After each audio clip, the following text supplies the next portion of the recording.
नमस्कार जय जगन्नाथ आम चैनल को आपण मानकु बहुत बहुत स्वागत। सांग माने जदि आपणक जीवन रे शत्रु भय बढ़ी जाइछि प्रत्येक क्षेत्र रे शत्रु माने आपणक पई समस्या सृष्टि करूछंती आपणकर उन्नतिर बाट धीरे धीरे बंद होई जाउछि आपण जेते परिश्रम कले मध्य आपणकु सफलता मिली पारु नाही आपणकु आर्थिक समस्या देई गति करिबाकू पडुछि गृह रे अशांतिर वातावरण लागि रहुछि आपणक उपरे ऋण करजर भार मध्य बढ़ी जाउछि किंबा आपणक गृह रे बारंबार दुर्घटना घटुछि केबे काहाकू आघात लागिबा केबे कहार स्वास्थ्य खराब हेबा एभली संकट जदि बारंबार आपणकर घर उपर को आसुछि आपणकू जदि लागुछि जे आपणक घर उपरे कहार खराब नजर पड़िछि किंबा कौनसी कला जादूर प्रयोग करा जाइछि तेबे आपणकू नड़ियार एही सरल उपायटी करिबार अछि। नड़ियार एही उपायटी करिबा द्वारा आपणकू ए सबु समस्यारू मुक्ति मिलिजिब ए सबु समस्या गुड़िक आपणक जीवनरू दूर होइजिब आपणकर शत्रु जेते शक्तिशाली होइथिले मध्य एवं आपणक विरुद्धरे से जेते जहा कले मध्य आपणक उपरे ताहार आउ कौनसी भी प्रभाव पड़िबो नाही आपणकर शत्रु जेते चेष्टा कले मध्य आपणकर कौनसी भी क्षति करि पारिबो नाही तेबे आपणकू एही उपायटी सठिक भाबरे करिबार अछि। तेबे सांग माने गुरुत्वपूर्ण कथा हेउछि आपण उपायटी को भल भाबरे बुझिबा उचित एवं सठिक विधि ताहाकू करिबा उचित तेबे जाई एहा आपणकू फल प्रदान करिथाए। सेथिपाई आपण माने भिडियोटी को स्किप न करी शेष पर्यंत निहाती देखंतु जहा फल रे उपायटी को आपण भल भाबरे बुझी पारिबे। तेबे भिडियोटी रे आगकू बढ़िबा पूर्वरु भिडियो को गोटे लाइक करी चैनलटी को सब्सक्राइब करि दियंतु एवं कमेंट बॉक्स रे भक्ति और श्रद्धार सहित जय हनुमान हर हर महादेव निश्चय लिखंतु। तेबे आउ गोटिए कथा जेतेबेले आपण उपायटी को करिबे मनरे संपूर्ण विश्वास रखी आपण एही उपायटी को करिबे जे निश्चित भाबरे एहा आपणकू फल प्रदान करिब मन भितरे संदेह रखी एही उपायटी को आपण पालन करिबे नाही कारण आपण जदि संपूर्ण विश्वास न रखंती तेबे एहा आपणकू फल प्रदान करि पारिबो नाही। सांग माने आपण माने जानती आमे जदि ईश्वरंकू भक्ति करि थाउ तो प्रत्येक स्थान रे प्रत्येक क्षेत्र रे आमे ईश्वरंकू पाई थाउ ईश्वरंकू देखि थाउ किंतु जेउ व्यक्ति माने ईश्वरंकू विश्वास करंती नाही श्रद्धा करंती नाही जदि स्वयं ईश्वर तांक सामना रे ठिया होइछंती तेबे भी से तांकू ईश्वर भली प्रत्यमान हेबे नाही तेणु आपणकर विश्वास उपरे ही सबु किछि आधारित अटे। तेबे सांग माने एही उपाय पाई आपणकू जेउ नड़िया नेबार अछि आपण माने जानिथिबे किछि नड़िया सुखिला होइथाए जेउथिरे पानी न थाए एवं ताकू भांगिबा मात्रे नड़ियाटी ता भितरु बाहरी आसी थाए आपणकू सेही भली नड़िया एही उपाय पाई नेबार अछि संपूर्ण सुखिला नड़िया पानी वाला नड़िया आपण एहा पाई नेई पारिबे नाही आपण जदि पानी थिबा नड़िया नेउछंती तो एहा आपणकू कौनसी भी फल प्रदान करिबो नाही तो आपणकू संपूर्ण सुखिला नड़िया नेबार अछि। तेबे एही उपायटी को आपण जेउ दिन चाहिबे सेही दिन करि पारिबे एथिपाई कौनसी एक निर्धारित दिन किंबा बार रही न थाए आपण जेउ बार चाहिबे सेही बार रे आपण एही उपायटी को करि पारिबे किंतु आपणकू संध्या पूर्वरु एही उपाय को करिबार अछि संध्या परे एही उपाय को करा जाई न थाए तो संध्या पूर्वरु जे कौनसी समय रे आपण एही उपायटी को करि पारिबे। सांग माने एही उपायटी को करिबा द्वारा आपणक गृहर वास्तुदोष एवं ग्रह दोष मध्य कटि जाई थाए କାରଣ ଗୃହରେ ଯଦି ବାସ୍ତୁଦୋଷ ରହିଥାଏ କିମ୍ବା ଗ୍ରହ ଦୋଷ ରହିଥାଏ ତେବେ ଏହାଦ୍ୱାରା ମଧ୍ୟ ଆପଣଙ୍କର ଉନ୍ନତି ହୋଇନଥାଏ ଏବଂ ଗୃହରେ ସର୍ବଦା ଅଶାନ୍ତିର ପରିବେଶ ଲାଗି ରହିଥାଏ। ଯେଉଁ ଗୃହରେ ଗ୍ରହ ଦୋଷ ରହିଥାଏ, ବାସ୍ତୁଦୋଷ ରହିଥାଏ, ସେଠାରେ ବ୍ୟକ୍ତି କଦାପି ବି ଉନ୍ନତି କରିପାରିନଥାଏ। ଆପଣ ଯେତେ ପରିଶ୍ରମ କଲେ ମଧ୍ୟ, ଯେତେ ଚେଷ୍ଟା କଲେ ମଧ୍ୟ ଗୃହରେ ଆପଣଙ୍କର ଉନ୍ନତି ହୋଇପାରିବ ନାହିଁ କିମ୍ବା ଗୃହରେ ଶାନ୍ତି ସୁଖ ମଧ୍ୟ ରହିବ ନାହିଁ। ଯେତେ ଟଙ୍କା ରୋଜଗାର କଲେ ମଧ୍ୟ ତାହା ଆପଣଙ୍କର କୌଣସି ନା କୌଣସି ବାଟରେ ଖର୍ଚ୍ଚ ହୋଇଯିବ। ଗୃହର ସଦସ୍ୟମାନେ ଅଧିକ ସମୟ ବେମାରୀରେ ପଡ଼ିବେ ଏବଂ ଗୃହର ସଦସ୍ୟମାନଙ୍କ ମଧ୍ୟରେ ଏକତା ମଧ୍ୟ ରହିବ ନାହିଁ ଏବଂ ସର୍ବଦା ଅଶାନ୍ତିର ପରିବେଶ ଲାଗି ରହିବ। ବାରମ୍ବାର ଗୃହରେ ଦୁର୍ଘଟଣା ମଧ୍ୟ ହୋଇଥାଏ।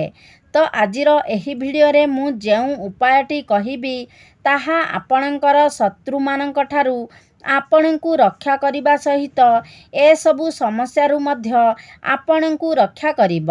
ଆପଣଙ୍କର ଶତ୍ରୁ ଗୁପ୍ତ ହୋଇଥାଉ କିମ୍ବା ଆପଣଙ୍କ ସାମ୍ନାରେ ଥାଉ, ସେ ଆପଣଙ୍କ ସମ୍ମୁଖରେ ଶକ୍ତିବିହୀନ ହୋଇଯିବ। ଯେତେ ଚେଷ୍ଟା କଲେ ମଧ୍ୟ ଆପଣଙ୍କର କୌଣସି କ୍ଷତି କରିପାରିବ ନାହିଁ। ତ ଏହି ଉପାୟ ପାଇଁ ଆପଣ ବଜାରରୁ ଗୋଟିଏ ଶୁଖିଲା ନଡ଼ିଆ ନେଇ ଆସନ୍ତୁ। ଆପଣମାନେ ନଡ଼ିଆଟିକୁ ହଲାଇଲେ ଜାଣିପାରିବେ ଯେ ନଡ଼ିଆରେ ପାଣି ଅଛି ବା ନଡ଼ିଆଟି ଶୁଖିଲା ଅଛି। ତ ଆପଣ ଦେଖିକି ଗୋଟିଏ ଶୁଖିଲା ନଡ଼ିଆ ନେଇ ଆସନ୍ତୁ ଏବଂ କିଛି ଗୁଣ୍ଡ ଚିନି ନେଇ ଆସନ୍ତୁ, ଯେଉଁ ଚିନିକୁ ଭଲ ଭାବରେ ଗୁଣ୍ଡ କରାଯାଇଥିବ। ତାପରେ ଆପଣ ନଡ଼ିଆଟିକୁ ବାଡ଼େଇ ସେହି ଗୋଲାଟିକୁ ବାହାର କରିଦିଅନ୍ତୁ। ଦେଖିବେ ସେହି ଗୋଲାଟି ଯେମିତି ଅନ୍ୟ ଦିଗରୁ ନ ଫାଟେ କିମ୍ବା ନ ଭାଙ୍ଗିଯାଏ।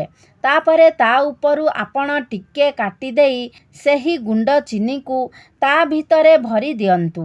ସମ୍ପୂର୍ଣ୍ଣ ନଡ଼ିଆଟିରେ ଆପଣ ଗୁଣ୍ଡ ଚିନି ଭରିଦେବେ, ଯେମିତି ତା ଭିତରେ ଆଉ ଖାଲି ଜାଗା ନ ରହେ। ତାପରେ ସେହି ନଡ଼ିଆଟିକୁ ଆପଣ ହାତରେ ଧରି ପ୍ରଭୁ ମହାଦେବ, ଶ୍ରୀ ଗଣେଶ ଏବଂ ମାତା ପାର୍ବତୀଙ୍କୁ ନିବେଦନ କରିବାର ଅଛି। ପ୍ରାର୍ଥନା କରିବାର ଅଛି, ହେ ପ୍ରଭୁ, ମୋ ଜୀବନରେ ଚାଲିଥିବା ଏସବୁ ସମସ୍ୟା ଦୂର ହୋଇଯାଉ। ମୋ ଜୀବନରେ ଚାଲିଥିବା ସମସ୍ତ ଦୁଃଖ, କଷ୍ଟ, ସମସ୍ୟା ଏବଂ ସଙ୍କଟକୁ ଆପଣ ଦୂର କରିଦିଅନ୍ତୁ। ମୋ ଜୀବନରେ ଯେତେ ଶତ୍ରୁ ଅଛନ୍ତି ସେମାନଙ୍କର ଶକ୍ତିକୁ ଆପଣ କ୍ଷୀଣ କରିଦିଅନ୍ତୁ।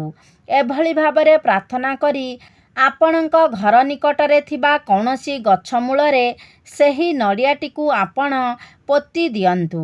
ତେବେ ମନେ ରଖିବେ, କାଳ ଭୈରବଙ୍କର ରୂପ ହେଉଛନ୍ତି ପ୍ରଭୁ ଶିବ ଶଙ୍କର, ଅର୍ଥାତ୍ ପ୍ରଭୁ ଶିବ ଶଙ୍କରଙ୍କର ଅନ୍ୟ ଗୋଟିଏ ସ୍ୱରୂପ ହେଉଛି କାଳ ଭୈରବ ଏବଂ କାଳ ଭୈରବଙ୍କୁ ଦେଖିଲେ ସବୁ ଶତ୍ରୁମାନେ ଥରହର ହୋଇଥାନ୍ତି।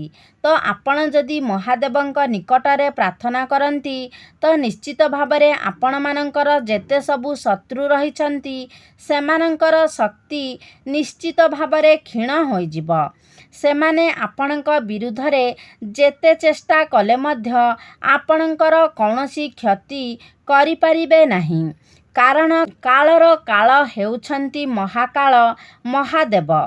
ତେବେ ନଡ଼ିଆଟିକୁ ଯେତେବେଳେ ଆପଣ ମାଟିରେ ପୋତିବେ, ଆପଣ ଧ୍ୟାନ ଦେବେ ଯେଉଁ ପଟୁ ଆପଣ କାଟିଛନ୍ତି ତାହା ଉପର ପଟକୁ ରହିବ, ଅର୍ଥାତ୍ ସେଥିରେ ଯେଉଁ ଚିନି ଆପଣ ରଖିଛନ୍ତି ତାହା ଯେମିତି ତଳେ ନ ପଡ଼େ ଏବଂ ସେହି ନଡ଼ିଆଟିକୁ ଭଲ ଭାବରେ ଆପଣ ପୋତିଦେବେ, ଯେମିତି ନଡ଼ିଆଟି ବାହାରକୁ ଦେଖା ନଯାଏ।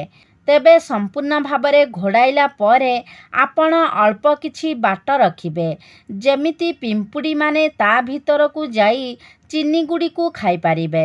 ସେହି ନଡ଼ିଆ ଏବଂ ଚିନିକୁ ଯେମିତି ଯେମିତି ପିମ୍ପୁଡ଼ିମାନେ ଖାଇବାକୁ ଲାଗିବେ, ଆପଣଙ୍କ ଜୀବନରେ ଚାଲୁଥିବା ସମସ୍ୟାଗୁଡ଼ିକ ସେତେ ସେତେ ଦୂର ହେବାକୁ ଲାଗିବ ଏବଂ ଯେତେବେଳେ ସମ୍ପୂର୍ଣ୍ଣ ରୂପରେ ସେହି ଚିନି ଏବଂ ନଡ଼ିଆକୁ ପିମ୍ପୁଡ଼ିମାନେ ଖାଇଦେବେ ତ ଆପଣଙ୍କ ଜୀବନରେ ଚାଲିଥିବା ଏସବୁ ସମସ୍ୟା, ଶତ୍ରୁ ଭୟ ସମ୍ପୂର୍ଣ୍ଣ ରୂପରେ ଦୂର ହୋଇଯିବ। ଗୃହର ବାସ୍ତୁଦୋଷ, ଗ୍ରହଦୋଷ ସବୁକିଛି ଠିକ୍ ହୋଇଯିବ। ସାଙ୍ଗମାନେ, ମହାଦେବଙ୍କୁ ପଶୁପତି ବୋଲି ମଧ୍ୟ କୁହାଯାଇଥାଏ, ଅର୍ଥାତ୍ ପଶୁମାନଙ୍କର ନାଥ, ଜୀବଜନ୍ତୁମାନଙ୍କର ନାଥ। ଏବଂ ଯେତେବେଳେ ଆପଣ ପଶୁପକ୍ଷୀମାନଙ୍କ ପାଇଁ, ଜୀବମାନଙ୍କ ପାଇଁ କିଛି କରିଥାନ୍ତି ତ ନିଶ୍ଚିତ ଭାବରେ ଆପଣଙ୍କୁ ମହାଦେବଙ୍କର କୃପା ପ୍ରାପ୍ତି ହୋଇଥାଏ।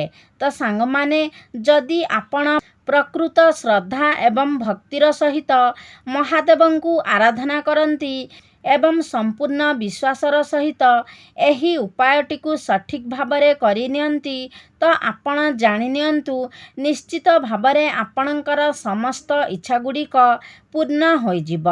ଆପଣଙ୍କ ଜୀବନରୁ ଶତ୍ରୁ ଭୟ ଦୂର ହୋଇଯିବ। ଆପଣଙ୍କର ଗ୍ରହଦୋଷ ଠିକ୍ ହେବା ସହିତ ବାସ୍ତୁଦୋଷ ମଧ୍ୟ ଦୂର ହୋଇଯିବ। ଜୀବନରେ ଚାଲିଥିବା ସମସ୍ତ ପ୍ରକାରର ସମସ୍ୟା ଆପଣଙ୍କ ଜୀବନରୁ ଦୂର ହୋଇଯିବ। ଆପଣଙ୍କ ଜୀବନରେ ଉନ୍ନତିର ମାର୍ଗ ଖୋଲିଯିବ। ଗୃହରେ ସଦସ୍ୟମାନଙ୍କର ମଧ୍ୟରେ ଏକତା ବଢ଼ିବ, ଭଲ ପାଇବା ବଢ଼ିବ ଏବଂ ଆପଣଙ୍କ ଗୃହରେ ଯେଉଁ ବାରମ୍ବାର ଦୁର୍ଘଟଣା ହେଉଥିଲା ତାହା ମଧ୍ୟ ବନ୍ଦ ହୋଇଯିବ। ଆପଣଙ୍କ ଗୃହରେ ଶାନ୍ତି ଏବଂ ସୁଖ ସମୃଦ୍ଧି ବଢ଼ିବାକୁ ଲାଗିବ। ତେବେ ସାଙ୍ଗମାନେ, ଏହି ଉପାୟଟିକୁ ଆପଣଙ୍କୁ ଲଗାତାର 5 ଦିନ ପର୍ଯ୍ୟନ୍ତ କରିବାର ଅଛି।